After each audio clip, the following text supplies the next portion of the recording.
Brain roots IAS में आपका स्वागत है। Today we will study a very critical issue.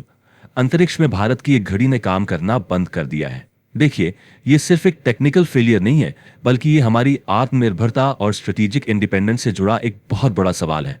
तो आज हम इसी घटना की तह तक जाएंगे और समझेंगे कि भारत के अपने जीपीएस यानी नाविक सिस्टम के लिए इसके क्या मायने हैं।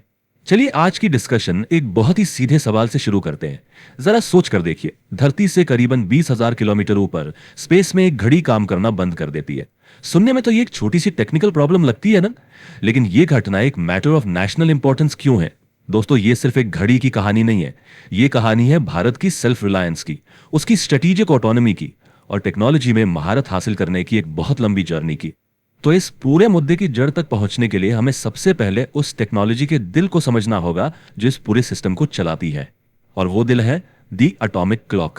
तो चलिए देखते हैं कि आखिर है क्या और इतना जरूरी क्यों है।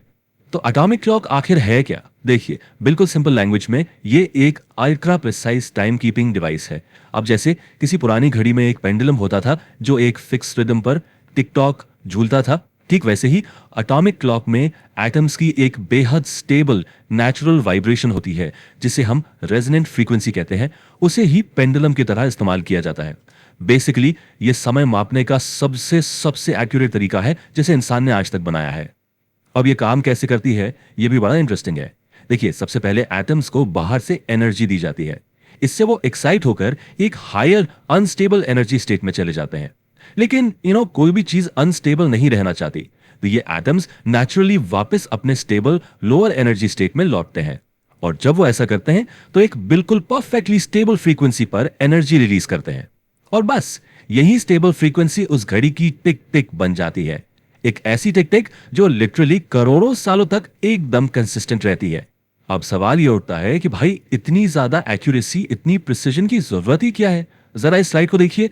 आपकी कलाई पर जो क्वार्ट्ज क्लॉक बंदी है वो कुछ ही दिनों में 1 सेकंड आगे पीछे हो सकती है, नॉर्मल है। लेकिन एक सैटेलाइट पर लगी एटॉमिक क्लॉक को सिर्फ 1 सेकंड की गलती करने में 100 मिलियन ईयर्स यानी 10 करोड़ साल लग जाएंगे। नेविगेशन में ये प्रिसिजन ही सब कुछ है। क्यों? क्योंकि समय में 1 माइक्रोसेकंड की भी गलती का मतलब जमीन पर कई मीटर की इनएक्यूरेसी हो सकता है। इसीलिए जीपीएस जैसे सिस्टम्स के लिए एटॉमिक क्लॉक नॉन निगोशिएबल है, अनिवार्य है। और बस इसी प्रिसिजन की जरूरत ने भारत को अपना खुद का नेविगेशन सिस्टम बनाने के लिए इंस्पायर किया।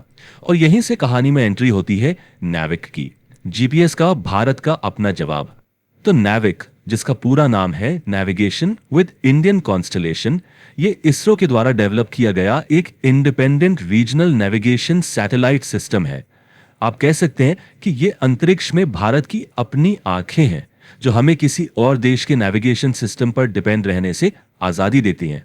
इस नंबर को जरूर याद रखिएगा, प्रीलिम्स के लिए ये एक बहुत इंपॉर्टेंट फैक्ट है। नाविक जो है वो कुल 7 सैटेलाइट्स का एक कॉन्स्टेलेशन यानी एक समूह है। ये सातों मिलकर भारत और उसके आसपास के इलाके को नेविगेशन सर्विसेज प्रोवाइड करते हैं।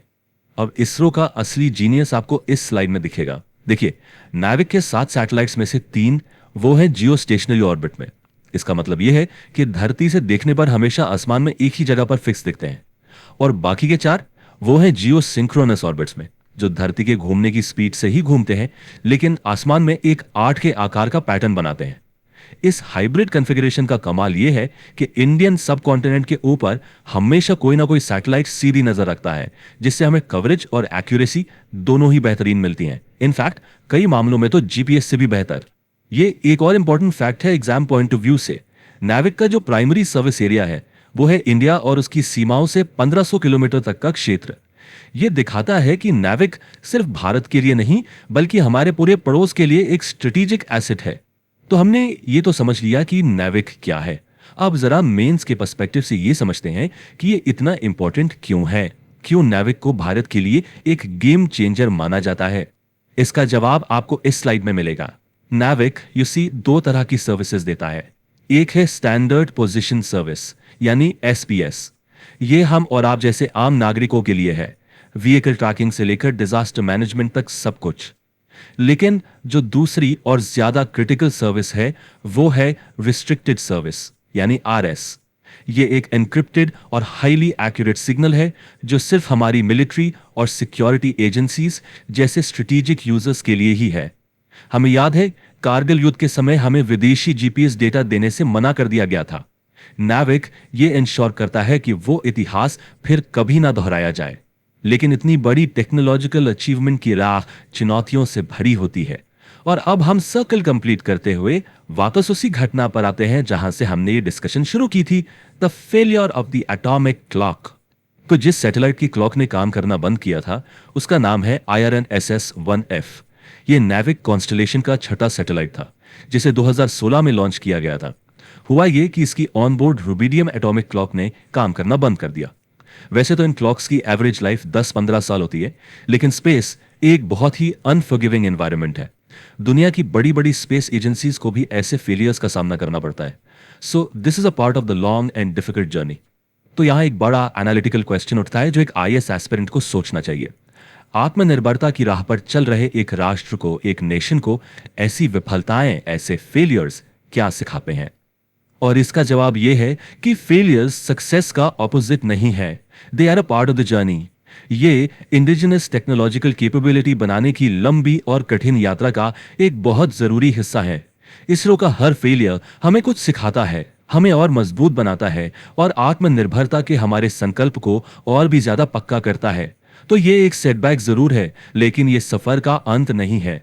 ये एक इंपॉर्टेंट लेसन है जो हमें भविष्य के लिए और बेहतर तैयार करता है। अगर आपको ये एनालिसिस मददगार लगा तो चैनल को लाइक, शेयर और सब्सक्राइब करें।